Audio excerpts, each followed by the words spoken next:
Assalamualaikum warahmatullahi wabarakatuh. Terima kasih pada panitia yang telah memberikan kesempatan saya ya untuk sharing tentang neurologi, di mana nanti saya akan membahas tentang emergensi pada stroke di awal hiperakutnya. Eh, Prof. Yodi sudah tindak keluar tadi. Terima kasih pada eh, FKKMK yang memberikan fasilitas kepada kita, angkatan kita. Makin ke sini kita makin bangga. Saya pribadi sebagai anggota Petelungo bangga karena makin ke sini kita makin lucu-lucu ya. Jadi biar tambah awet, muda. Silaturahmi kita makin terjaga alhamdulillah. Karena salah satu dari eh, untuk pencegahan dari stroke ya, karena kita sering tegang, ini adalah salah satunya adalah kita sering silaturahim begitu. Baik, eh, jadi pada kesempatan kali ini saya akan membahas tentang awareness of acute stroke, eh, khususnya tentang strategi pada manajemen terapi di awal kejadian stroke.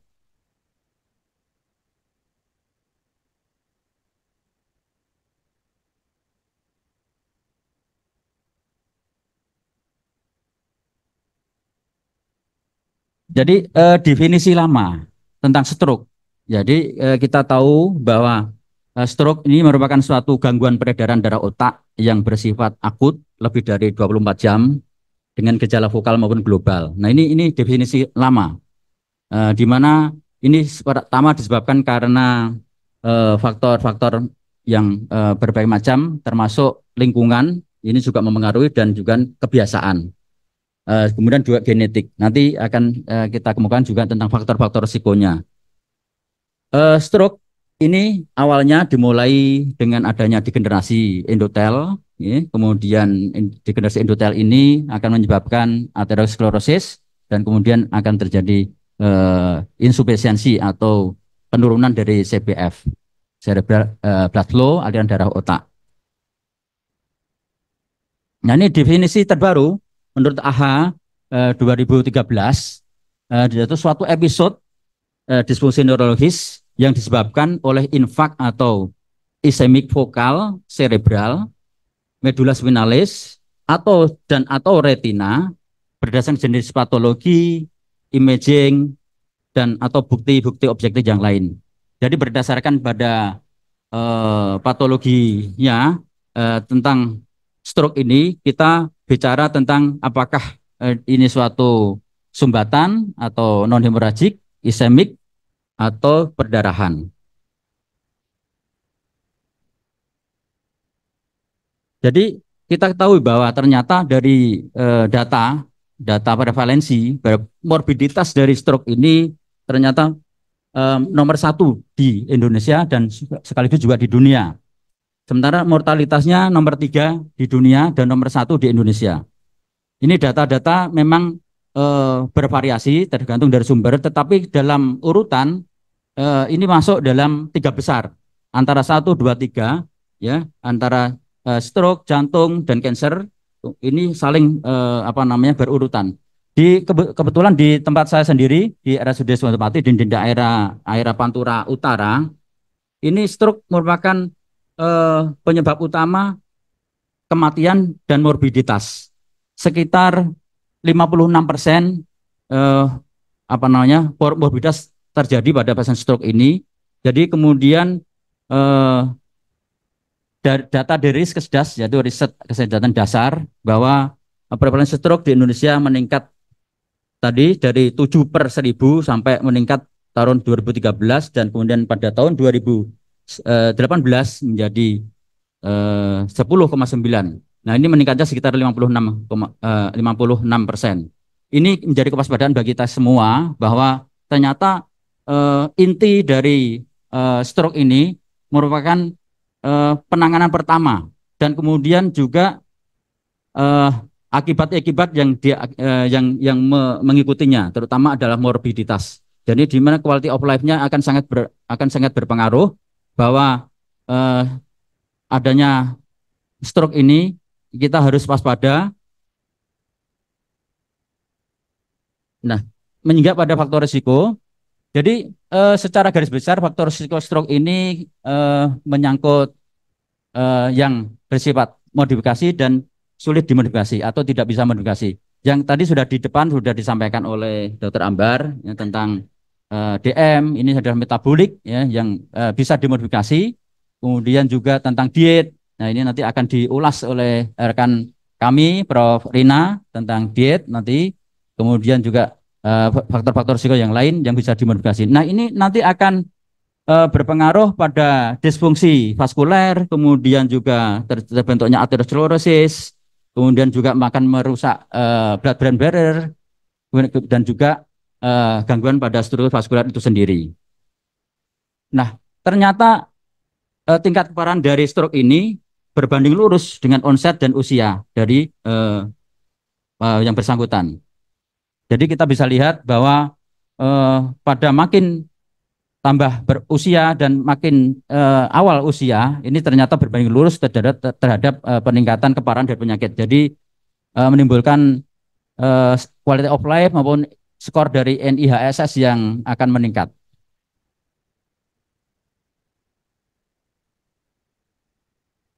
Tadi saya kemukakan di awal bahwa ada paradigma-paradigma yang berkembang ya dari paradigma awal pada waktu kami dulu masih pendidikan koas ya ini tentang peningkatan blood pressure, peningkatan tekanan darah ini yang akan merusak target organ dalam ini adalah neuron di cerebral, dan ternyata dalam perkembangan ini disfungsi endotel, disfungsi vaskuler, dan kemudian peningkatan tekanan darah ini juga ternyata akan berpengaruh pada organ-organ vital di dalam tubuh kita. Di sini pada yang sering menjadi target adalah ginjal, kemudian brain, dan kemudian juga heart, jantung itu sendiri yang nanti akan disampaikan oleh rekan kita, Dr. Sunu.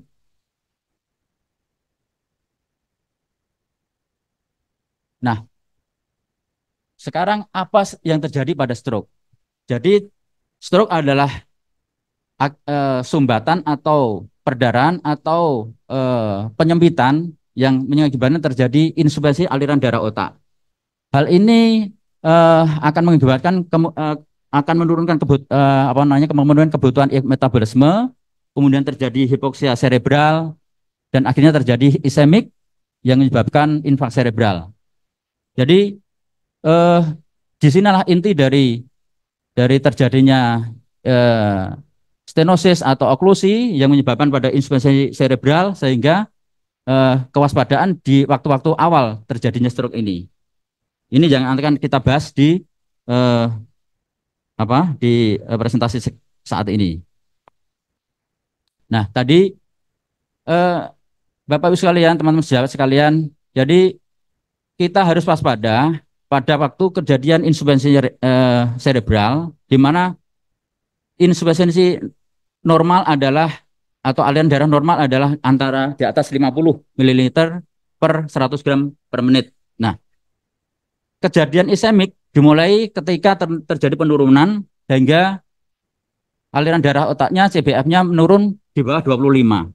Ketika mencapai 8 CBF-nya ini akan terjadi infark atau kematian dari sel neuron itu sendiri. Proses-proses yang terjadi yaitu pada di bawah CBF di bawah 25 akan terjadi udem cerebral, akan terjadi akumulasi laktat, di mana ini akan sangat menurunkan potensi dari brain itu sendiri, dan kemudian di berikutnya, tahap berikutnya ketika CBF-nya antara 20 sampai 15 akan terjadi hilangnya aktivitas listrik, dan kemudian berikutnya akan lebih berat lagi, terjadi kegagalan pompa ion natrium kalium. Nah, kalau ini berlanjut, akibatnya akan terjadi kematian sel. Nah, ini tadi akan kita lihat grafiknya ya, atau suatu diagram. Pentingnya dari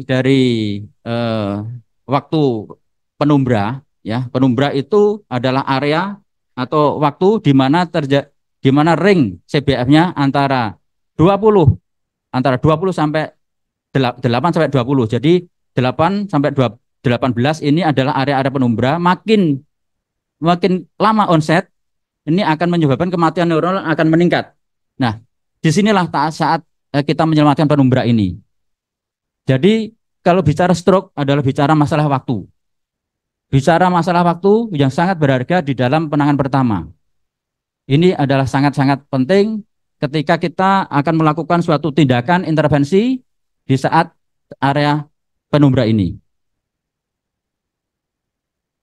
Apa yang terjadi ketika terjadi ischemic pada brain, di mana ini akan terjadi aktivasi enzim protein kinase, kemudian akan terjadi kerusakan sitoskeleton dari neuron, kemudian kerusakan pada blood-brain barrier, kemudian terjadi peningkatan pelepasan neurotransmitter seperti tadi dikemukakan angiopati pada DM, kemudian terjadi peningkatan produksi radikal bebas dan terjadi depolarisasi elektrik. Nah, khusus untuk depolarisasi elektrik ini akan memicu kalau kita sering menemukan suatu kondisi saat stroke akut itu terjadi seizure. Nah, ini ketika terjadi polarisasi elektrik yang over atau hyper akan memicu terjadi seizure yang akan memperparah kondisi dari pasien stroke akut tadi. Kita review bahwa teman-teman sekalian saya kira pernah teman-teman yang apa pada waktu S1 atau teman-teman yang pada waktu koas di neurologi mungkin belajar tentang tipe stroke ya. Ini tipe stroke ini secara garis besar adalah ischemic dan perdarahan, di mana ischemic menempati posisi paling tinggi sekitar 80 sampai 85%. Kemudian untuk perdarahannya sendiri sekitar 10 sampai 15%. Untuk ischemic, nah untuk ischemic ini akan dibedakan lagi tentang sumbatan atau stenosis pada pembuluh darah besar, kemudian kardioembolik, ya, kemudian lakuner dan lainnya. Dan ini menyangkut pada posisi-posisi awal pada saat penumbra tadi. Ini adalah saat-saat penting untuk menentukan apakah ada pasien dengan ischemic atau infark layak untuk dilakukan suatu tindakan-tindakan trombolisis atau mekanik trombektomi misalnya. Kemudian untuk perdarahan sendiri, ini juga begitu, ada indikasi dan kontraindikasi pada perdarahan intraserebral, apakah ini bisa dilakukan, kita rujuk ke sejawat bedah saraf untuk lakukan kraniotomi dekompresi. Kemudian untuk perdarahan subarachnoid, ini adalah perdarahan yang sangat berbahaya. Ya, alhamdulillahnya prevalensinya cuma 5%, tetapi ini sangat fatal karena perdarahan subarachnoid ini perdarahan yang global, berakibat kalau terlambat di dalam penanganan untuk mencegah terjadinya vasospasme cerebral itu hari ketiga sampai hari kelima akan menyebabkan terjadi ischemia global pada pasien dengan SAH. Ini sebenarnya masih satu lagi, tetapi memang prevalensi kecil, di bawah 5%, itu satu lagi perdarahan intraventrikuler, perdarahan intraventrikuler, kurang dari 5%. Ya, ini tadi sudah saya jelaskan di depan tentang tipe, ya. Ini saya kira sama dengan tadi, kita lanjut aja. Nah, ini gambaran imaging. Tadi terjadi pada ini kita bisa lihat infark yang cukup luas, ya, area hipodennya di area temporoparieto frontal, ya, di dextra ini cukup luas, dan seperti ini tentu kondisi klinisnya sangat berat, ya. NIH-nya pasti di atas 6. Jadi dengan kondisi seperti ini tidak memungkinkan kita melakukan suatu tindakan-tindakan ekspansif di awal. Pada saat-saat hiperakut kita sudah terlambat seperti ini. Biasanya kita sudah dapatkan hasil ini lebih dari 2 kali 24 jam. Ini sudah sangat terlambat. Jadi nanti berikutnya baru kita melakukan tindakan-tindakan pencegahan untuk serangan berikutnya. Karena ini pasti kondisi pasien sudah bisa dikatakan quality of life-nya sangat buruk. Nah, ini contoh imaging dari ICH. Nah, ini ICH, ini perdarahan pada parenkim cerebral ini kita cari atau kita lihat indikasi untuk kita refer pada pada teman sejawat bedah saraf, apakah ini layak untuk dilakukan suatu tindakan karyotomi dekompresi. Jadi apakah pasien itu usianya pertama GCS-nya kurang dari 8 atau lebih, itu indikasinya. Kemudian posisinya, volumenya lebih dari 30 cc perdarahannya. Kemudian posisi perdarahannya adalah superficial. Ini adalah syarat-syarat salah satu syarat-syarat untuk kita refer. Tidak boleh lebih dari 22 kali 24 jam untuk merefer. Jadi memang saat-saat hiperakut 1 kali 24 jam kita sudah bisa menentukan pasien ini bisa kita refer apa tidak dengan kriteria-kriteria indikasi dan kontraindikasi yang disepakati. Kemudian sebelahnya ini, nah ini acute subarachnoid hemorrhage ya, SAH. SAH ini yang tadi di depan sudah saya kemukakan bahwa perdarahan SAH yang dimana dia adalah di sela-sela gires cerebral. Nah ini sangat luas dan dia merangsang kapiler-kapiler cerebral untuk terjadi vasospasme. Kita harus antisipasi dari awal, ya, antisipasi dari awal untuk memberikan tindakan pencegahan terjadinya vasospasme global. Karena kalau terlambat pasien akan jatuh, kondisi pasien di hari pertama, hari kedua dia masih kompos mentis, bisa hari ketiga atau empat bisa jadi koma karena sudah terjadi vasospasme global. Ini kita harus waspadai. Nah ini yang tadi saya kemukakan salah satu contoh dari intraventricular hemorrhage. Nah, ini berisiko terjadinya hidrosepalus non komunikan, ya, bahkan komunikan juga bisa terjadi. Jadi tergantung dari posisi-posisi perdarahannya. Nah ini kita bisa lihat pada contoh slide di sini. Ini menyeluruh, ya, ventricle lateral, ventricle tersier, semua kena, masuk semua. Nah, ini tentu sangat prognosisnya sangat buruk. Kalau pasien ini bisa melewati masa akut dari stroke-nya, ini tentu berisiko terjadi hidrosepalus. Kalau kita tidak di awal pencegahan itu terjadi.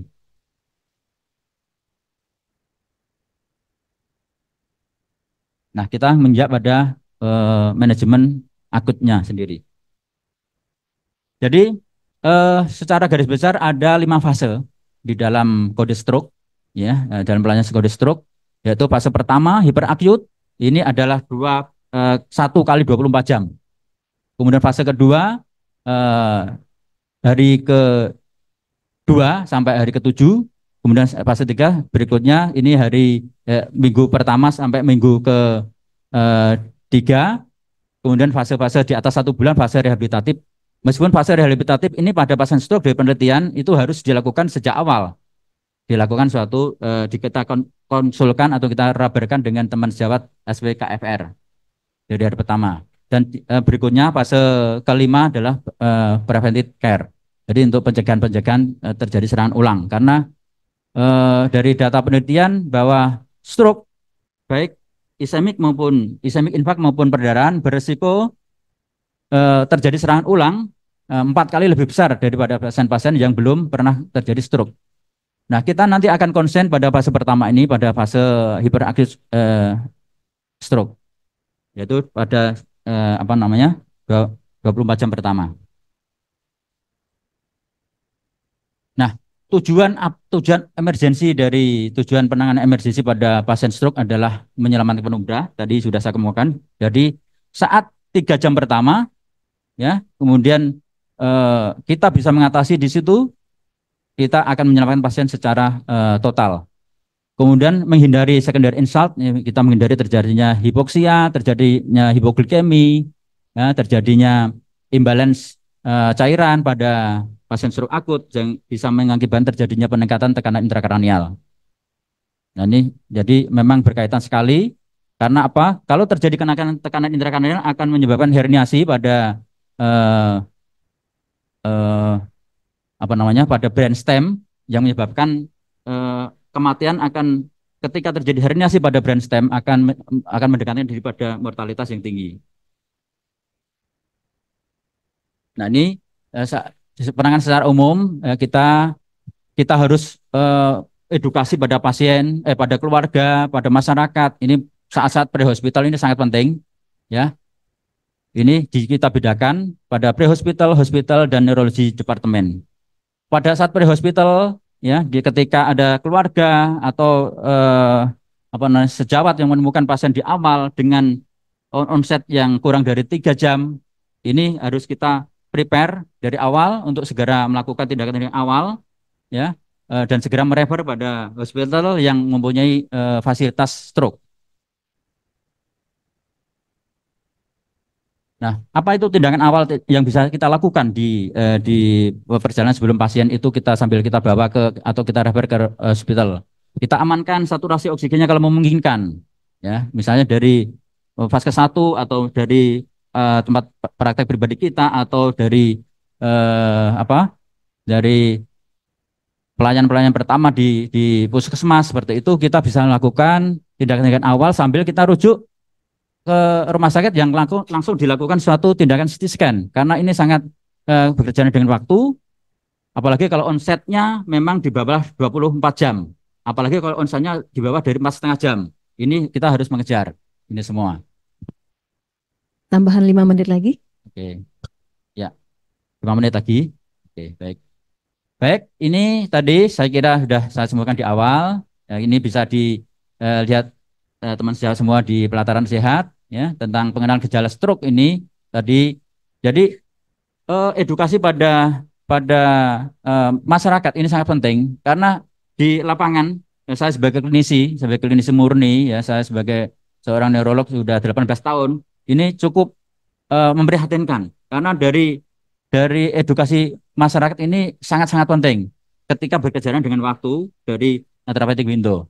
Jadi eh, gejala seperti apa, ya, mulai dari dysarthria, ya, mulai dari disfagi yang ringan, mulai dari paresis yang ringan, ini kita harus edukasi, harus kita sebagai tenaga kesehatan, sebagai nakes memang harus eh, mengenalkan betul pada masyarakat tentang waktu.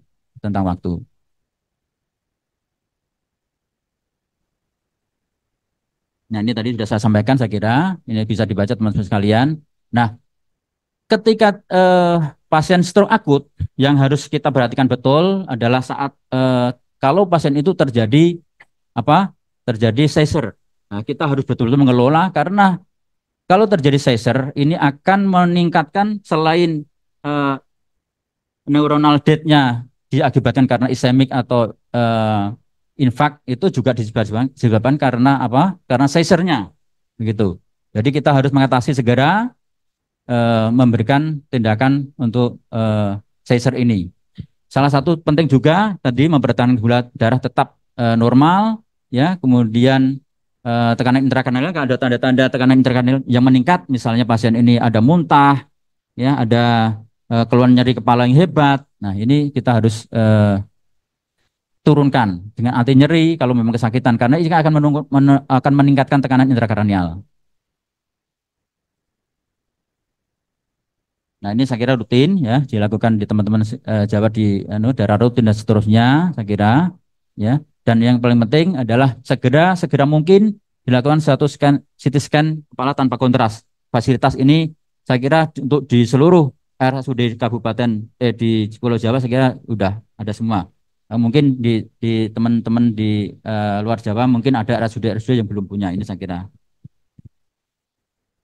sudah menjadi protokol kita tadi bahwa ada layanan unit stroke dan ada layanan alur center dari pelayanan stroke. Di sini inti dari onset adalah 4,5 jam. Ya. Ketika pasien datang di UGD dilakukan asesmen awal oleh triase, ya, pastikan dulu, ya, langsung dipastikan dulu ini mengarah ke stroke hemoragik atau ischemic dengan dibawa ke radiologi untuk dilakukan imaging. Memenuhi syarat apa tidak? Kalau terjadi ischemic, ternyata ischemic hasil radiologinya, nah, onset kurang dari 4,5 jam, kita bisa melakukan screening dulu trombolysis, ya, untuk melakukan trombolysis, dan kemudian onset 4,5 jam, selanjutnya kita bisa melakukan tindakan kalau memungkinkan kita di center sendiri kita bisa melakukan trombektomi mekanik, atau trombolisis intravena dulu sampai onset 10 jam. Kalau onset lebih dari 10 jam untuk penurunan terakhir ya antara 10 sampai 24 jam kita bisa melakukan trombektomi mekanik. Nah, ini jadi ini fasilitas rumah sakit kita di Indonesia itu udah Kemenkes sudah membagi udah memapping rumah sakit vertikal itu rumah sakit paripurna ini pelayanan sampai pada terakhir sampai coiling ya untuk neurointervensinya. Kemudian untuk rumah sakit provinsi ini sudah sampai tahap apa pada tahap paripurna apa namanya utama ya utama. Nah utama ini bisa melakukan tindakan apa trombektomi mekanik, kemudian satu lagi bisa melakukan suatu coiling ya atau eh, stenting dan balonisasi dan stenting. Nah ini bisa dilakukan pada center pelayanan stroke. 1 menit lagi. Oke. Ya ini tadi alur-alurnya sudah kita sampaikan. Ya, jadi 3 jam pertama, kemudian 6 jam, ya, kemudian sampai 24 jam subakut dan pencegahan sekunder. Nah, kira ini inti dari penanganan stroke di saat-saat apa namanya melakukan reperfusi pada 3 jam atau 4,5 jam pertama adalah trombolisis intravena, kemudian antara 4,5 kalau lebih dari 4,5 sampai 10 jam bisa melakukan trombolisis intraarterial dan kemudian antara 10 jam sampai dengan 24 jam bisa melakukan tindakan mekanikal trombektomi tergantung dari fasilitas. Tapi untuk di Jawa alhamdulillah sudah bisa dilakukan tindakan-tindakan ini mayoritas. Ya, kita lanjut ini caranya ya untuk nah ini direkomendasikan oleh ESO ya European Stroke Organization ini 3 jam. Kemudian visi berbaris 4,5 jam. Untuk AHA sendiri ini 3 jam masih 3 jam. Jadi rekomendasi terapeutik window-nya. Ini saya kira ini cara-caranya, kontraindikasinya. Nah, ini yang penting bahwa ketika pasien datang ke UGD dengan onset kurang dari 3 jam, kita bisa melakukan preparing untuk melakukan tindakan trombolisis intravena dengan RTPA dengan donor to drug-nya kurang dari 60 menit. Dengan rincian ketika diterima assessment oleh dokter UGD kurang dari 10 menit, ke stroke team 15 menit, kemudian ke radiologi kurang dari 20 menit dan kemudian 1 jam kurang dari 1 jam kita bisa melakukan suatu tindakan trombolisis intravena. Ini kalau memungkinkan jadi pasien dengan datang kurang dari 3 jam itu bisa lakukan karena ranknya bisa sampai 4,5 jam itu menurut ESO. Nah, ini cara-caranya saya kira kontraindikasi RTPA kita nanti bisa teman-teman sejawat bisa lihat di Pataran Sehat. Ya, saya kira itu kemudian ya ini protokolnya RTPA saya kira bisa dibaca teman-teman. Nah di luar dari tindakan RTPA kita kalau pasien tidak memenuhi syarat untuk melakukan trombolisis kita bisa melakukan dosis awal dengan antiplatelet khususnya dengan aspilet ya ini yang paling murah dengan dosis tinggi aspilet. Kemudian pada stroke awal ini juga bisa kita kalau terjadi infak karena kardioembolik ini tentu kita bisa melakukan suatu pengobatan dengan antikoagulan. Ini bisa baca teman-teman semua karena waktu udah mau habis. Udah habis. Ya. Oke. Nah, ini poin ya. Jadi yang paling penting di sini teman-teman sekalian, jadi ketika pasien dengan ketika lepas 1 kali 24 jam kemudian masuk pasien pada lebih dari 2 kali 24 jam ini pasien ternyata dari scan-nya menunjukkan bahwa terjadi infak atau ischemik kita bisa melakukan dan infak ischemiknya karena suatu atrial fibrillasi kita bisa melakukan urutan-urutan seperti ini ya untuk pemberian antikoagulan pada hari-hari pada lesi kecil, lesi sedang, lesi luas ini ada tahapan-tahapannya seperti itu. Nah, ini eh nganu Dokter Dian, ini yang penting dari poin ini karena saya menekankan bahwa di neurologi sekarang eh, sejak hampir 2 dekade terakhir itu sudah dikembangkan neurointervensi, di mana neurointervensi ini kita Indonesia sudah ada center untuk velonya, jadi sudah center velo termasuk yang paling dekat di Jawa Tengah DIY itu di Sadit Mawardi, Mawardi Solo dan Karyadi. Nah ini center kita sudah bisa melakukan tindakan-tindakan trombektomi eh, intraarterial, trombektomi mekanik, dan kemudian juga pemasangan-pemasangan apa namanya coiling maupun clipping pada AVM misalnya. Ini tadi sudah saya jelaskan di depan. Nah, ini tadi perdana subarachnoid ini tambahan Dokter Dian, mohon maaf ya, karena ini harus saya sampaikan.